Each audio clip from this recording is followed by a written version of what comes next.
Assalomu alaykum azizlar, BCTUZ kanali sizlar bilan anchadan beri video qo'ymagandik, ya'ni Yaponiyaga safarga borib keldik. U yoqda mashinalarni videoga olmoqchi edik.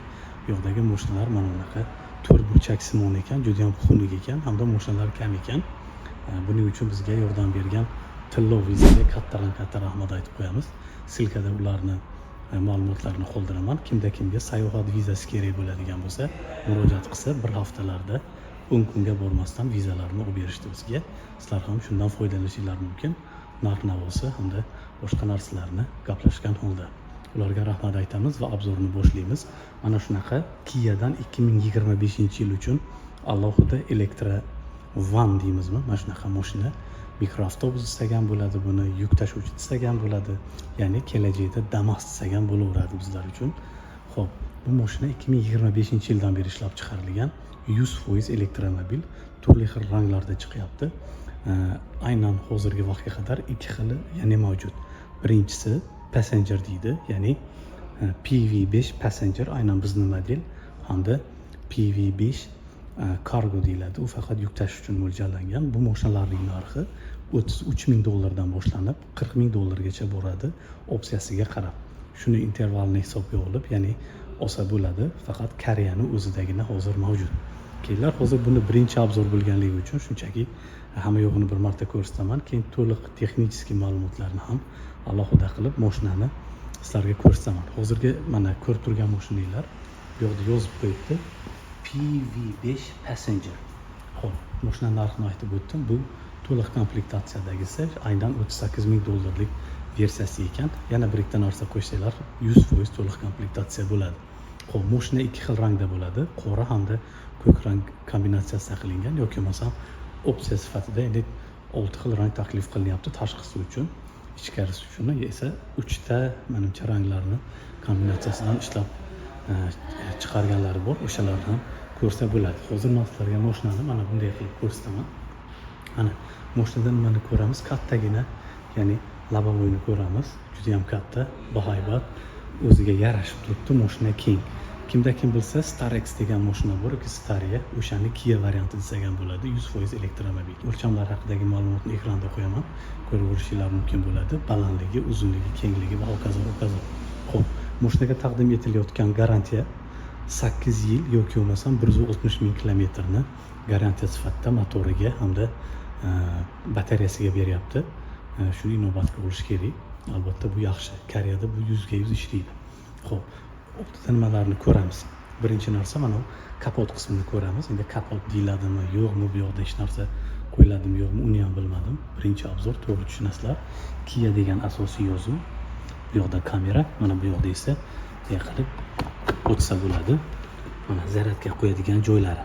Mashinani to'liq zaryadga qo'yish uchun mana bundan foydalansanglar 6,5 soat, bundan foydalansanglar yarim soatda 80%gacha, ya'ni nima qilsa bo'ladi, to'ldirsa bo'ladi. Bu yoqdan zaryadga qo'yasizlar. Asosiy chiroqlar esa bu yoqda joylashgan, dальний ближний chiroqlari. Pastda esa mana unaqa ochilib yopiladigan radiator panjaralari joylashgan. Ular ham o'zining vazifasi bor. Havoga qarab turib ular o'zgarishi mumkin. Xo'p, mana bu yoqda esa kunduzgi yonib yuruvchi chiroqlar deymiz, mana shunaqasi bor. O'ziga xos qilib turibdi bu mashinani. Asosan bu mashinani shu kargodagilar ko'proq bo'lyapti. Sababi bitta zaryad bilan 400 km, 430 km yurar ekan. Odatda Koreyada buncha uzoq yuradigan katta mashinalar juda ham kam. Iltonchalar, Bongo Porterlar ko'rgan bo'lsanglar, ular zo'rg'a 200 yuryapti. Bu 400 dan oshyapti, o'shaning uchun buni klientlari ko'p bo'lishi kerak.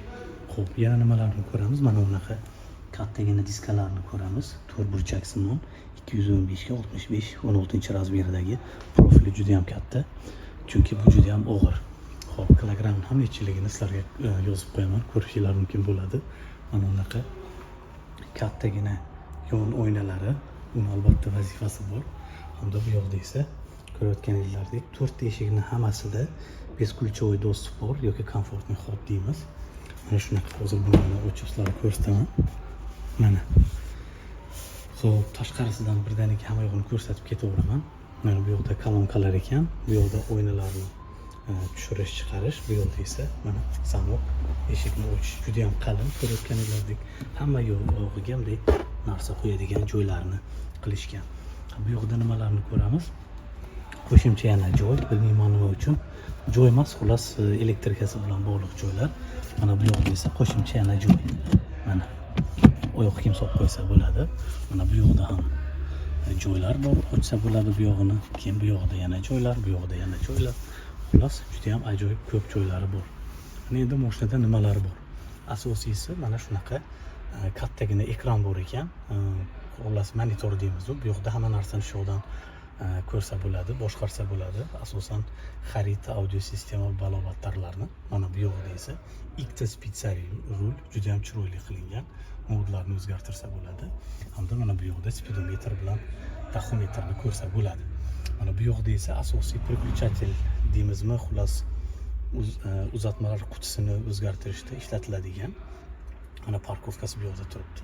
Oldinga burasanglar yuradi, orqaga burasanglar, ya'ni orqaga yuradi. Xullas mana shunaqa. Glowboxni bir marta mana ochib ko'ramiz. O'zining kitobchasi bor ekan. Bu yoqda hattoki QR kodlarni ham ko'rsatib qo'yibdi. Broshuralarni o'qisa bo'ladi.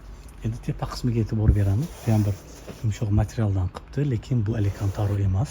Bu yoqda yana ana svet bilan bog'liq narsalar, so'z xizmati va boshqa narsalar. Mana bu yoqda esa datchiklar joylashgan, palasalarni o'qishida hamda xullas adaptiv cruise controlni ishlatishda mana bu yoqni ushlab chiqish uchun nima qilingan ekan. Mashinaning eshigi mana shunaqa gradusda ochilar ekan, ajoyib. Xo'p, keyin mana ko'rayotganinglardek mana bunaqa deraza charlari turibdi. Bunday qilib ochsa bo'ladi, hammasini yonga. Pastga ular tushmaydi, yonga ular ochiladi. Xo'p, bu hammasi sliding door deyiladi. Bunday bo'lib orqaga, ya'ni ochiladi. Mana sizlarga ko'rsataman. Mana ko'rayotganinglardek shunaqa birinchi ovoz chiqaradi, keyin orqaga, ya'ni yuradi. O'shanda bu ko'proq joy olmaydi. Odamlarni chiqib kirish uchun juda ham mos. Bu versiya 2 ga 3 ekan, ya'ni 5 kishilik versiyasi ekan. Adashmasam buni 7 kishilik ham bo'lishi kerak. Yana ham ko'rib aytaman, lekin bironta ko'rmadim. Xo'p, sidenlar hammasi bunday qilib yotqizsa bo'ladi. Hammasi isiydi. Mana bu yoqda isitgichlari hamda regulirovkasi ham bor, faqat ruchnoylar. Xo'p, mana bu yoqda nimalarni ko'rsak bo'ladi. 250 voltga o't ekan, 16 amperlik maksimum deb qo'yibdi. Hamda bu yoqda Type C larni ko'rishimiz mumkin. Har bitta oldingi o'rindiqda xo'p, yana opsiya qo'shsa bo'ladi bunga, agar adashmasam. Mana alohida klimat kontrolni, ya'ni boshqarish uchun. Pastki qismida asosan batareyka joylashgan menimcha. Juda ham tagi tekis bo'lib turibdi. Albatta bularga qo'shimcha polik taqdim etiladi. Bu narsa aniq. Xo'p, keyin yana nima? Juda ham keng. Mana men hozir ichkarisiga kirsam, bemalol mana qaranglar, 30 santimetrdan ko'proq, ya'ni joy qolyapti. Mana bu yoqdan asosiy ko'rinishi sizlarga ko'rsataman. Xo'p, mashina ajoyib. Endi hozir bu garantiyasi bo'yicha yaxshi. Xo'p, garantiya nima bo'lgandan keyin, kamroq qolgandan keyin ko'rish kerak bo'ladi holatini. Mana bu yoqda bitta knopka, Rolls-Royce'ga o'xshab bosasizlar, eshik o'zi yopiladi. Chunki mana eshik qo'lni ochilgandan keyin mana uni ushlash juda ham, ya'ni qiyin bo'lar ekan. Xo'p, orqasiga o'tib hozir orqasini ham sizlarga ko'rsataman. Qaranglar. Mana shunaqa orqasi. Mashinaning shakli boya ham aytib o'tdim, to'rt burchak mana. Ko'rayotganinglardek to'rt burchak mashina. O'shaning uchun qandaydir aerodinamikasida buni sal nimalari bo'ladi, buni to'g'ri tushunish kerak. Mashinada hamma yo'g'ida mana bunaqa yonlarida ham parkovka uchun sensorlar joylashtirilgan ekan. Mana bunaqa katta, ya'ni orqa oynalarni artish uchun nimalar joylashtirilgan ekan. Buning uchun respekt. Xo'p, keyin nimalarni ko'ramiz? Bitta to'g'ri tushgan mana bunaqa asosiy orqa chiroqni ko'ramiz. Hamma chiroqlari lampali ekan, hattoki svetodiod ham emas. Albatta bunga opsiya sifatida taqdim etiladi, buni o'rnatsa bo'ladi. O'rtada kattagina Kian yozuvi, kamera hamda bu yoqda mana eshikni ochish, PV 5 passenger deb qo'yibdi, hamda mana bu yoqda o'sha shildikni ko'rsatyapti. Xo'p, yana nimalarni ko'rsa bo'ladi mashinada? Xo'p, mana shu azizlar, hozir bu yo'g'ini ochib sizlarga yana ko'rsataman. Necha litr, ya'ni hajmga ega ekanligini, unga nimalar qo'yishlar bo'lishini. Azizlar, mana mashinaning orqa qismi, bu yoqqa yuk yuklasa bo'ladi. Albatta u o'zini jihozlari ham joylashtirilgan. Mana pastki qismini qarasanglar, mana bunaqa o'zini qo'shimcha joylari bor. Ular 3 ga bo'lingan. Mana kichikroq. Bu yoqda aptechka yoki bo'lmasam огнетушитель balobattarlar uchun. Mana bu yoq ham yana qo'shimcha narsa uchun. Bu yoqda yana qo'shimcha narsa qo'yish uchun baklashkalar yoki bo'lmasam suv qo'yish uchun mana joylar bor. Endi buni opsiyasiga qarab turib o'zgartirsa bo'ladi. Mana bu yoqlarda yana qo'shimcha jihozlar, veshilka, balobattarlar uchun o'zini shunaqa gear deydi, narsalarni sotadi. O'sha narsalarni o'rnatib bemalol buni xohlagancha foydalansa bo'ladi. Aynan shu 5 kishiligida shunaqa ekan. Ikkita oldi, 3 ta o'rta, orqasi ya'ni yuk yuklash uchun. Xo'p, buni agar kargo versiyasini olsanglar, mana tomoni umuman yo'q bo'lishi ham mumkin, juda ham katta bo'ladi. Buni ham kargo maqsadida foydalansa bo'ladi, faqat bunda ko'proq opsiyalar, ya'ni qo'shilgan bo'ladi. Xo'p, mana pastdan ham sizlarga ko'rsatadigan bo'lsam, hamma yog'i mana bekilgan, ya'ni batareyani himoya qilishgan. Sababi nima? Shu albatta korroziya bo'lmasligi uchun, suv tegmasligi uchun, chunki juda ham katta, ya'ni tok u yoqda joylashgan bo'ladi. Qanaqadir holatlar bo'ladigan bo'lsa, juda ham noqulay nimalarni keltirib chiqaradi. Mashinani yana bir ustun tomoni, menga yoqqan tomoni, hamma joyini, mana pastki qismini, g'ildiraklarini hamda nomi nima deydi, korroziyaga ko'p uchraydigan joylarni himoya qilishgan ekan. Bu yoqdan ham sizlarga ko'rsataman. Mana juda ham xo'p, ko'rish iloji bo'lmadi. Xullas, o'zim ko'rdim. Tagi nisbatan klirensini ko'ryapsizlar. Yaxshi, lekin batareyani ko'rish iloji yo'q, ham yo'q, ya'ni bekitib tashlashgan. Xo'p, mashina haqidagi videoni olishda davom etamiz.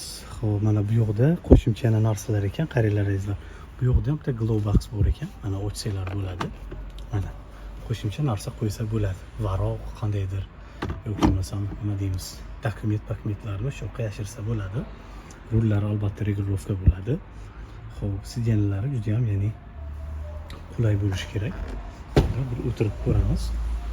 Bu eshik ham, ya'ni xuddi shunaqa ochiladi.